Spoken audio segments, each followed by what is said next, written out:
ഓണത്തിരക്കിനിടയിൽ cyber traffic ബോധവൽക്കരണവുമായി മാവേലിയും കാലനും Kanhangad നഗരത്തിൽ. കാഞ്ഞങ്ങാട് ജനമൈത്രി പോലീസിന്റെ ആഭിമുഖ്യത്തിൽ കുതിരവണ്ടിയിലായിരുന്നു ബോധവൽക്കരണ സന്ദേശയാത്ര.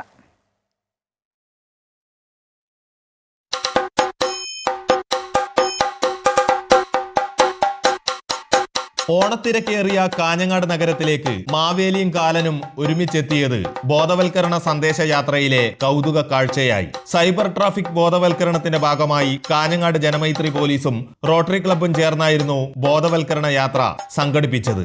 കാലനെ ജീവനെടുക്കുന്ന ആളായും മാവേലിയെ നിയമമനുശാസിക്കുന്ന കള്ളവും ചതിവുമില്ലാത്ത രാജാവായുമാണ് അവതരിപ്പിച്ചത്.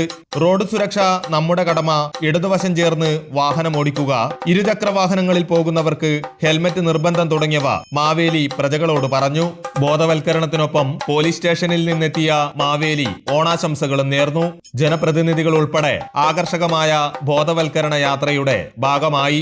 കാലൻ ജീവനെടുക്കുന്ന സാഹചര്യങ്ങളിൽ അതിലിടപെട്ട് അവരെ തെറ്റ് ചെയ്ത ആൾക്കാരെ അതിൽ നിന്നും പിന്തിരിപ്പിച്ചുകൊണ്ട് അവരെ നിയമം അനുശാസിക്കുന്ന ഒരു പൗരന്മാരായിട്ട് മാറ്റുക എന്നുള്ള ഒരു സന്ദേശമാണ്. കാഞ്ഞങ്ങാട് ബീറ്റ കൺട്രോൾ റൂമിലെ ഹോംഗാർഡുമാരായ PK ജയൻ മാവേലിയായും KP അരവിന്ദൻ കാലനായും വേഷമണിഞ്ഞു. അമൃത ന്യൂസ്, കാസർഗോഡ്.